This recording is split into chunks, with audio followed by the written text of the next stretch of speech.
우리 계속해서 로마서를 살피고 있는데 이 로마서의 중심 주제가 복음이라고 말씀을 드렸습니다.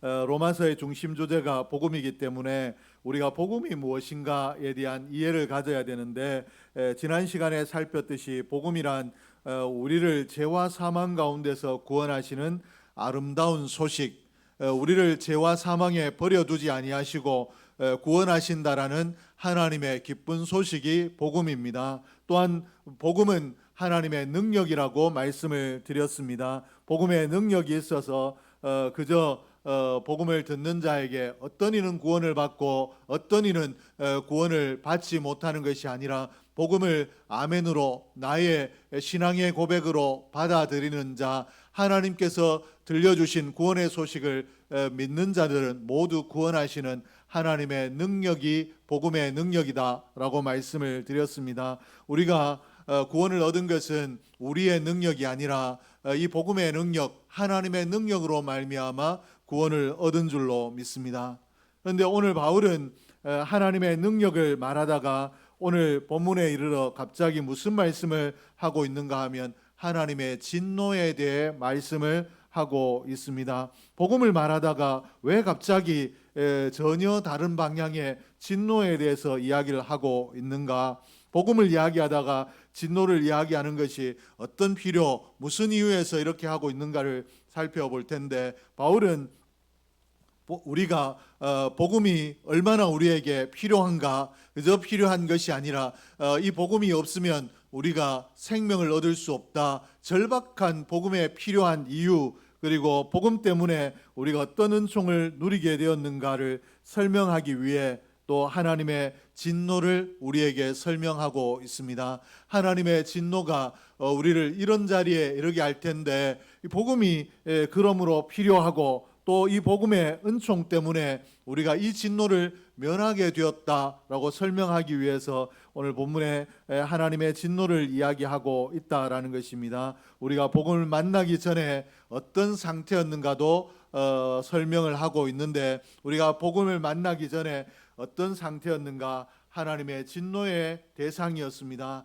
하나님께서 우리가 복음을 만나기 전에 하나님의 진노의 대상이었다라고 하는데, 그러면 하나님께서 어떤 사람에게 진노하시는가, 왜 진노하시는가를 알아야 우리가 어떻게 해서 왜 하나님의 진노의 대상이었는가를 알 텐데, 하나님께서는 어떤 사람에 대해서 진노하시는가, 성경에 기록하기를 불의로 진리를 막는 사람들에게 진노하신다 라고 말씀을 하고 있습니다. 18절 말씀입니다. 하나님의 진노가 불의로 진리를 막는 사람들의 모든 경건하지 않음과 불의에 대하여 하늘로부터 나타나나니. 오늘 하나님의 진노가 불의로 진리를 막는 사람들에게 나타난다 라고 이렇게 말씀을 하고 있습니다. 그러므로 오늘 하나님의 진노가 불의로 진리를 막는다라고 했기 때문에 오늘 진리가 무엇인가, 그러면 또 불의가 무엇인가를 알아야 하나님의 진노가 누구에게 임하는가를 알 수 있을 텐데, 진리란 무엇인가 하면 이 하나님을 알만한 것, 즉 하나님께서 이 우주 만물에 그리고 여러 곳에 하나님을 알 수 있도록 하나님 스스로를 나타내셨는데, 이 땅에 모든 사람들이 하나님을 알도록 자신을 스스로 드러내셨는데 이것을 거부하는 것, 하나님이 자신을 드러내신 것, 이것을 진리라고 합니다. 성경은 거기에 대해서 20절 말씀에 이렇게 표현하고 있습니다. 창세로부터 그의 보이지 아니하는 것들, 곧 그의 영원하신 능력과 신성이 그가 만드신 만물에 분명히 보여졌나니 그러므로 그들이 핑계하지 못할지니라. 하나님의 신성, 즉 하나님의 우리 인간과 다른 절대자임을, 신이심을 드러내는 것들이 만물 가운데 분명하게 드러나 있다라고 이야기하는데, 그럼에도 불구하고 우리가 하나님을 발견하지 못했다, 하나님을 내가 알 수 없었다라고 하는 것들은 핑계가 되지 않는다. 누구도 핑계할 수 없다. 하나님은 분명히 하나님의 신성을 우리에게 드러내셨다, 우리에게 알게 하셨다라고 말씀을 하고 있습니다. 20절 말씀에 창세로부터 그의 보이지 아니하는 것들 곧 그의 영원하신 능력과 신성이 그가 만드신 만물에 분명히 보여 알려졌나니 그러므로 그들이 핑계하지 못할지니라. 하나님의 영원하신 능력과 신성이 그가 만드신 만물에 분명히 보여 알려졌나니 이렇게 기록하고 있습니다. 누군가의 입술을 통하여 우리가 복음을 듣지 않더라도 자연을 보고 또 이 만물에 깃든 하나님의 신성을 분명히 발견할 수 있도록 하나님이 스스로 자신을 드러내셨다라고 이렇게 말씀을 하고 있는데, 철학자 칸트는 그래서 이렇게 이야기하고 있습니다. 저 밤하늘에는 수많은 별들이 반짝이고 있고 지금 내 마음속에는 양심의 소리가 빛나고 있다라고 말하면서 하나님의 존재에 대한 양심의 인정을 거절할 수 없다. 내 양심이 하나님이 있다라고 증거하기 때문에 내가 양심의 소리를 거부하지 아니하면 하나님이 있다라는 것을 거절할 수 없다. 하나님을 받아들일 수밖에 없다라고 이렇게 고백을 했습니다. 불이란 이렇게 하나님께서 하나님을 알 수 있도록 스스로 드러내셨음에도 불구하고 고의로 거절하고 기피하는 사람들의 행위를 불이라고 이야기합니다. 하나님 만물을 보고 하나님이 계신다. 또 내 양심이 하나님이 보시고 나를 심판하시면 어떻게 할까? 여러 하나님에 대한 증거들이 드러날 때 하나님이 어디 계시는가? 이렇다고 해서 하나님이 꼭 계셔야 되는 것은 아니지 않는가라고 하나님이 스스로 드러내신 이 증거들 보고도 하나님을 거부하는 것, 이것을 불이라고 하는데, 하나님에 대한 고의적으로 또 반역적으로 하나님을 거부하는 행위들을 불이라고 합니다. 그러므로 이 땅의 모든 사람들이 지옥에 갈 수밖에 없는 것, 예수 믿지 않는 사람들이 지옥에 갈 수밖에 없는 그 근거가 여기에 있습니다. 저 사람은 착한데, 저 사람은 대단한 양심가인데 어떻게 지옥에 가느냐? 그들이 그 양심을 가지고 하나님을 충분히 발견할 수 있었음에도 불구하고 그 양심이 세상의 원리, 도덕과 이런 윤리에는 그 양심이 발동했지만 하나님을 향하여는 그 양심이 하나님을 받아들이지 않았기 때문에 마땅히 지옥에 가는 형벌에 처해지는 것이 마땅하다라는 것입니다. 불의로 진리를 막는 구체적인 행위를 좀 살펴보면, 불의로 진리를 막는다는 구체적인 행동이 무엇인가 하면 성경은 경건치 않음과 불의함이라고 표현을 했습니다. 경건치 않음을 우리가 정의하면 불경건이라고 이야기하는데, 이 불경건이란 하나님을 향한 그릇된 자세가 불경건입니다. 하나님을 향하여 있는 자세가 잘못되어졌다. 하나님을 향하여 그렇게 하면 안 된다라고 하는 이것들을 불경건이라고 하는데, 우리는 흔히 경건이란 단어를 떠올릴 때 우리의 드러나는 외면적인 태도를 생각합니다. 경건이란 우리의 외적인 이 몸이 가지는 태도를 불경건이라고 이야기하는데, 또 경건이라고 이야기하는데, 하나님을 향한 우리의 내면이 경건입니다. 내 마음이, 내 속사람이 하나님을 향하여 어떠한가에 따라 경건이 되기도 하고 불경건이 되기도 한다라는 것입니다. 그러므로 불경건이란 하나님에 대한 거부, 내가 아무리 외적으로 반듯하고 깨끗한 삶을 살아도 내 마음이 하나님을 거부하고 있다라면 이것이 경건이 아니라, 사람들은 경건하다라고 이야기해도 경건의 모양을 갖추고 있어도 하나님 보시기에 불경건한 자라는 것입니다. 그러므로 하나님을 마음에 두기를 싫어하는 것, 이것이 불경건이라고 이야기하는데, 그러므로 오늘 저와 여러분은 날마다 깨어 있어서 하나님을 내 마음에 모시고 하나님과 더불어 살아갈 수 있는 지혜로운 인생이 되기를 주의 이름으로 축복합니다.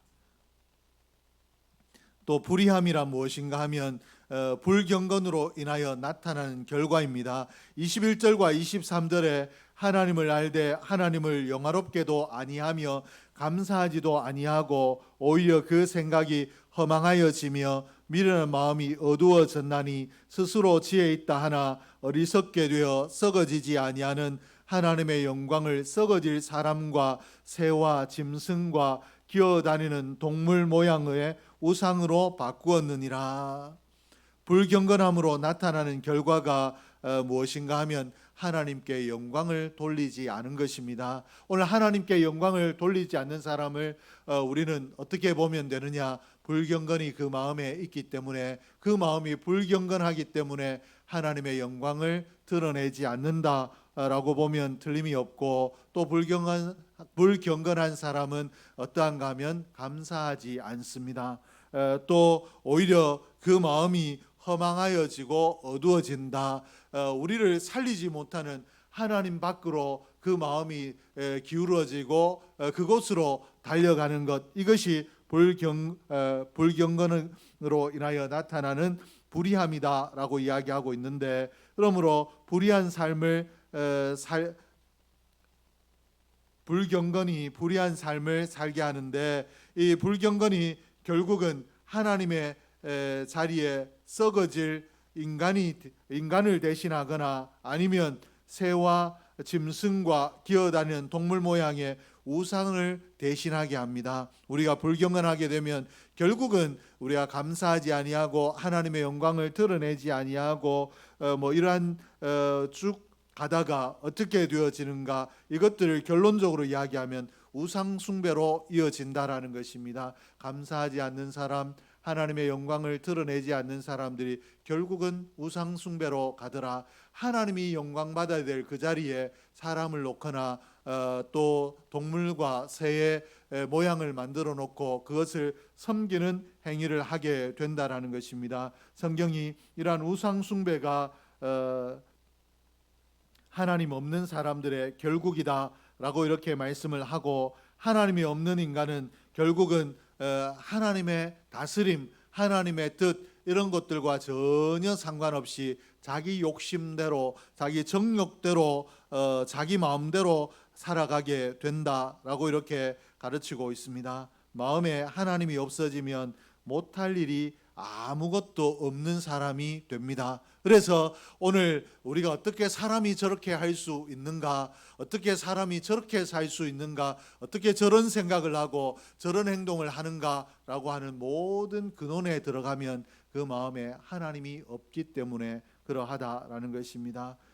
하나님이 없는 사람은 타락하는데 그저 타락하는 것이 아니라 용감하게 타락을 하게 됩니다. 그리고 자기의 본능이 이끄는 대로 살아가게 됩니다. 하나님 보실 때 어떠한가가 아니라 내 마음이 시키는 대로, 본능대로 살아가게 된다라는 것입니다. 본능대로 산다라는 것은 결국 무엇을 의미하는가 하면 쾌락을 추구한다라는 것입니다. 쾌락을 추구하는 것, 내가 즐거운 것, 내 마음이 기쁜 것, 이것들이 최고라고 여기고 살아가게 되는데, 쾌락은 결국은 어디로 가게 되는가 하면 성적인 타락으로 가게 됩니다. 오늘 이 사람이 추구하는 쾌락에 성적 타락이 대표적인 것이기 때문에 성적으로 물러난 시대는 하나님과 멀어진 시대이고, 성적으로 물러난 사람은 하나님과 멀어진 사람이다라고 보면 틀림이 없습니다. 그러면 하나님의 진노란 무엇인가를 좀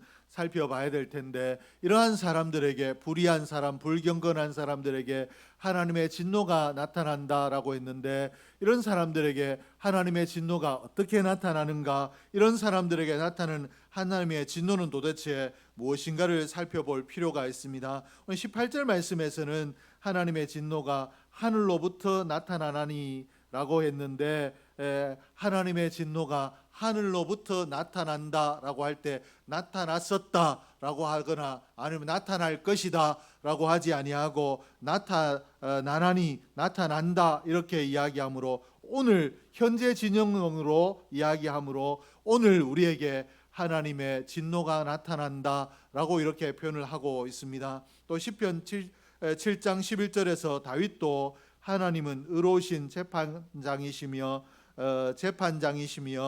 매일 분노하시는 하나님이시로다라고 했습니다. 하나님이 진노하시는데 어떻게 진노하는가? 미루고 미루었다가 어느 날 갑자기 마지막 날에 진노하시는 분이 아니라 매일 내가 잘못할 때 매일 내게 진노하시는 분, 분노하시는 분이 하나님이시다라고 이렇게 소개했습니다. 진노하시는 하나님의 진노가 하나님 하늘로부터 나타난다라고 이렇게 했는데, 그러면 오늘 우리의 삶에도 하나님의 진노가 하늘로부터 나타난다라는 것이 성경의 가르침인데, 그러면 오늘 우리의 삶에 하나님의 진노가 나타나고 있는가? 하나님의 진노가 하늘로부터 임하고 있는가? 하나님의 말씀대로라면 하나님의 진노가 분명히 우리에게 나타나고 있는데, 세상을 보면 그렇지 않은 것 같습니다. 왜 그런가 하면 흉악한 죄를 지은 사람이 활개치고 법망을 잘 이용하고 악용하고 이용해서 자기의 유익을 쫓아 자기의 유익한 삶을 추구하는 그런 시대, 즉 어떻게 보면 악해도 아무리 큰 죄를 지어도 반드시 벌을 받는 것은 아니더라, 얼마든지 악한 사람도 잘 되는 사람이 있더라 라고 이야기할 수 있는 시대이기 때문에 오늘 하나님의 진노가 이렇게 드러나고 있다, 오늘 임하고 있다 라고 불경건한 자들의 잘 되는 일로 인하여 하나님의 진노가 오늘도 나타나고 있다라고 이야기하기가 애매하고 당황스러운 때가 분명히 있습니다. 하나님의 진노의 성격을 깨달아야 여기에 대한 답을 얻을 수 있는데, 24절과 26절, 28절에 보면 하나님께서 한 가지 표현을 나타내는데 내버려 두셨다라는 표현입니다. 하나님께서 내버려 두셨다라고 했는데 불의한 자에게 임하시는 하나님의 진노가 내버려 두심이다 라고 이렇게 표현하고 있는 것입니다. 사람이 자신의 욕심대로 무슨 짓이든지 할 수 있도록 내버려 두신 상태가 하나님의 진노가 임한 상태이다 라고 이렇게 말씀을 하고 계십니다. 그러므로 오늘 우리의 눈에 악을 행하고도 잘 되는 사람이 잘 되는 것이 아니라 하나님께서 그들에게 진노하심으로 그들이 악에서 돌이키지 않고 그대로 악 가운데 머물도록 하나님께서 내버려 두셨다라고 이렇게 표현을 하고 있습니다. 이 부분이 대단히 중요하고 여기에 대한 이해가 있어야 우리가 신앙생활에 갈등이 없고 우리가 오해 없이 살아갈 수 있습니다. 잘 되어가고 있다라는 것으로 하나님의 진노와 상관이 없다라고 오해하거나 판단하지 않을 수 있는 것이 하나님의 진노가 내버려 두심이다라는 것, 오늘 죄 가운데 내버려 두시는 것이 하나님의 진노라는 것을 이해할 때 가능합니다. 그러나 미련한 사람들은 하나님께서 내버려 두심으로 오늘 내가 육적으로 잘됨으로 하나님의 진노가 없다라고 이야기하고 하나님의 진노가 없다라고 판단하다가 이것이 길어지면 하나님이 없다라고 이야기하는 자리에까지 이르게 된다라는 것입니다. 그러므로 오늘 버려두실 때 버려두심으로 내 육이 잘 되는 것을 우리는 두려워해야 됩니다. 내가 분명히 말씀과 어긋나 있는데 저 사람이 분명히 하나님과 상관없는 삶을 살고 죄를 지었는데도 불구하고 그 사람의 삶이 잘 되거든, 정말로 두려워해야 된다라는 것입니다. 무슨 짓을 해도 잘 된다라는 것은 대단히 무서운 일이기 때문에 그렇습니다. 왜 그런가 하면 하나님의 내버려 두신 진노 가운데 있기 때문에 그렇습니다. 잘 되는 것 같지만 하나님의 진노 가운데 있다라는 것입니다. 그러나 하나님의 진노가 그저 내버려 두시는 것, 그래서 이 땅에서 잘 살 수 있도록 그것으로 그칠 수 있도록 내버려 두신다라면 어쩌면 우리는 하나님의 진노를 두려워하지 않아도 될 수 있습니다. 그런데 성경이 어떻게 이야기하고 있는가 하면 내버려 두심은 쌓아 두심이다 라고 이야기하고 있습니다. 2장 5절 말씀에 보니까 다만 내 고집과 회개하지 아니한 마음을 따라 진노의 날 곧 하나님의 의로우신 심판이 나타나는 그날에 이 말 진노를 내게 쌓는도다 이렇게 기록하고 있습니다. 내버려 두시는 것이 그냥 넘어가시는 것이 아니라 마지막 날에 심판을 받을 때 그때 이 모든 것들을 심판받도록 하나님께서 쌓아두신다. 오늘 하나님의 진노가 내버려 두심이라는 것은 내버려 두는 것으로 끝나는 것이 아니라 오늘 회개하도록 우리를 권면하시고 우리를 흔들어 깨우시는 것이 아니라 버려두셔서 그 죄의 형벌을 쌓아두시는 것이 하나님의 진노이다 라고 이렇게 가르치고 있습니다. 그러므로 하나님이 내가 잘못했을 때도 나를 벌하시지 않고 나에게 책망하시지 않을 때, 그때 가장 큰 두려움을 느껴야 우리가 깨어있는 믿음의 사람이고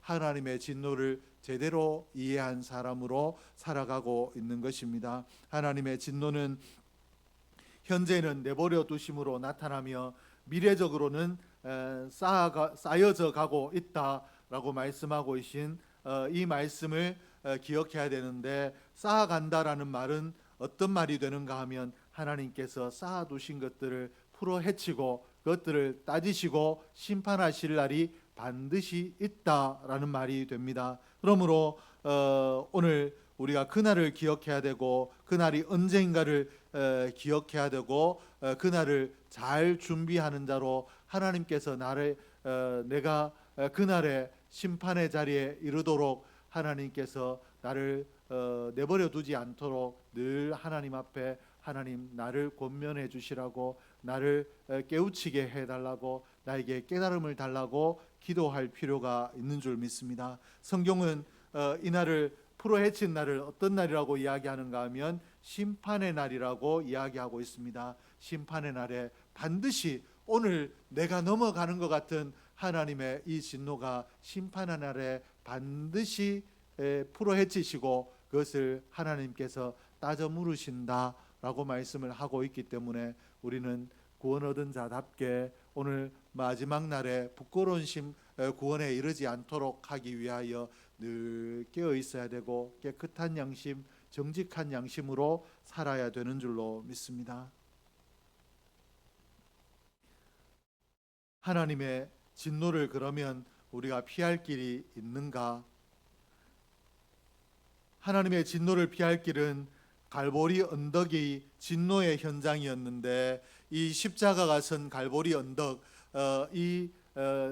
최고의 로마 시대의 최고의 흉악한 사람들을 사용하는 형틀이었던 이 십자가가 세워진 이 갈보리 언덕이 진노의 현장이었는데, 그 언덕에서 예수님께서 피 흘려 주셨으므로 그 진노의 현장이 변하여 은총의 현장으로 바뀌어졌는데, 우리 하나님의 진노에서 이 갈보리 언덕에서 주님께서 십자가를 지심으로 우리를 하나님의 진노에서 건져 구원의 자리에까지 인도하셨습니다. 그러므로 십자가의 은총이 우리를 살리셨기 때문에 우리에게 십자가의 은총이 있다라면 우린 진노의 자리를 피할 수 있고 진노의 자리에 머물러 있지 아니하고 구원의 자리에 반드시 이룰 수 있는데, 그러므로 오늘 내게 십자가가 있는가, 나는 날마다 십자가를 붙들고 십자가를 고백하며 살고 있는가를 점검하는 것이 우리 믿음의 내용이 되어야 되고 우리 삶의 내용이 되어야 될 줄로 믿습니다. 하나님께서 오늘 주신 말씀들을 살펴보고 저와 여러분이 하나님께서 나를 버려두지 않으셨다, 나를 위하여 진노를 쌓아두지 않으셨다, 또 나를 진노의 자리에 형벌의 자리에 머물러 있도록 하지 아니하고 십자가의 보혈의 능력을 힘입는 자리로 나를 불러주셨다라는 것을 기억하며 오늘 하나님 앞에 감사할 수 있는 저와 여러분 될 수 있기를 주의 이름으로 축복합니다. 나의 삶의 실패를 통해서, 질병을 통해서, 가난을 통해서 하나님께서 불러주셨는데 오늘 나를 불러주셨다라는 것을 기억하며 악인들이 형통한 것, 진노를 쌓아가는 자들의 잘 되는 것을 부러워하지 아니하고 또 버려두심의 의미를 분명히 깨달아 오늘 나를 불러주시고 또 나를 버려두시지 않는 것, 이것이 하나님의 엄청난 은혜이라는 것을 기억하며 하나님 앞에 감사하고 감격하는 삶을 살아가고 늘 마지막 날에 임한 것처럼, 마지막 날에 이때인 것처럼 나를 점검하고 성결한 자리에 세우기 위하여 최선을 다하는 저와 여러분 될 수 있기를 주의 이름으로 축복합니다. 기도하겠습니다.